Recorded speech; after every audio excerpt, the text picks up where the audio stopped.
Selamat pagi Bapak, Ibu dosen dan rekan-rekan sekalian. Perkenalkan, nama saya Intan Kusuma Dewi, NIM 250201020703 dari program studi S1 Manajemen tahun 2025.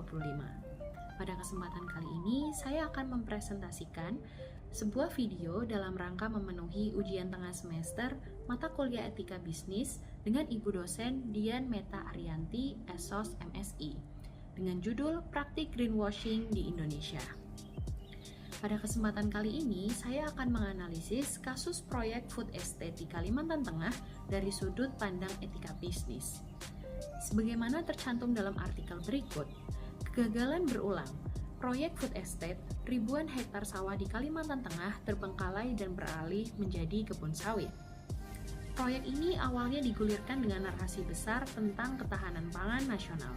Namun, yang terjadi di lapangan adalah kontroversi. Ribuan hektar lahan sawah yang direncanakan justru terbengkalai dan beralih fungsi menjadi kebun sawit. Kasus ini tentunya menimbulkan pertanyaan etika serius terkait klaim dan realisasi proyek.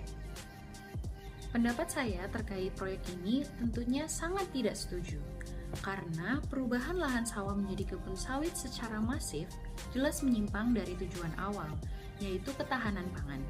Ini bukan sekedar kegagalan teknis belaka, melainkan kegagalan etika. Isu etika bisnis utama yang muncul di sini adalah praktik greenwashing dan penyesatan klaim. Klaim proyek adalah untuk kepentingan publik, yang mana hal ini adalah ketahanan pangan nasional.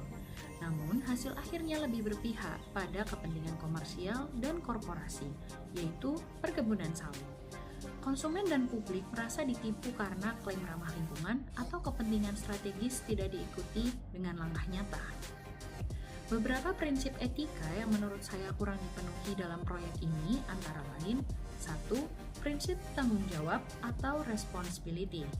Pemerintah atau pihak terkait gagal bertanggung jawab atas dampak lingkungan jangka panjang dan sosial dari kegagalan proyek ini, termasuk kerugian petani dan kerusakan ekosistem gambut. 2.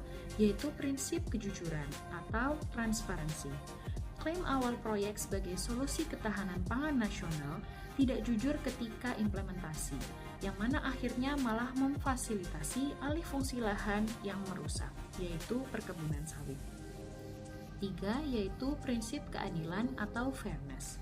Adanya indikasi ketidakadilan dalam alokasi sumber daya dan manfaat proyek yang lebih menguntungkan pihak tertentu dibandingkan masyarakat lokal atau tujuan ketahanan pangan yang seharusnya diutamakan. Kemudian, izinkan saya untuk menyampaikan rekomendasi penyesuaian atas proyek ini. Untuk memastikan proyek seperti food estate lebih bertanggung jawab secara etika dan lingkungan, saya memiliki 3 rekomendasi konkret bagi pemerintah dan pihak terkait. Yang pertama, audit etika dan lingkungan independen atau AELI, yaitu dengan melakukan audit secara menyeluruh yang dilakukan oleh lembaga independen, bukan hanya audit keuangan. Audit ini harus mengukur kesesuaian realisasi proyek dengan klaim etika dan standar lingkungan. Hasil audit ini harus dipublikasikan secara transparan kepada seluruh masyarakat. 2. Penguatan prinsip Free, Prior, and Informed Consent atau FPIC. Dengan memastikan semua keputusan perubahan lahan melibatkan masyarakat adat dan lokal. Mekanisme FPIC harus benar-benar dihormati untuk mencegah konflik sosial dan memastikan proyek berkelanjutan. 3. Prioritas pada diversifikasi pangan yang berkelanjutan. Memindahkan fokus dari monokultur skala besar yang berisiko merusak lingkungan, dalam hal ini yaitu adalah perkebunan sawit. Dengan mengalihkan investasi yang digunakan untuk mendukung sistem pertanian rakyat yang diversifikasi dan ramah lingkungan pada lahan-lahan yang sesuai, bukan mengubah lahan rawa gambut menjadi perkebunan sawit. Hal ini dapat dijalankan sesuai dengan tujuan ketahanan pangan yang sebenarnya. Kesimpulan dari presentasi kali ini yaitu kasus food estate adalah pengingat penting bahwa etika bisnis dan tanggung jawab lingkungan harus menjadi inti dari setiap proyek pembangunan, tidak hanya sebagai tagline pemasaran. Dengan menerapkan transparansi, akuntabilitas, dan tanggung jawab yang lebih tinggi, kita dapat memastikan proyek publik benar-benar melayani tujuan publik. Sekian presentasi dari saya, terima kasih atas perhatiannya, semoga bermanfaat untuk kita semua.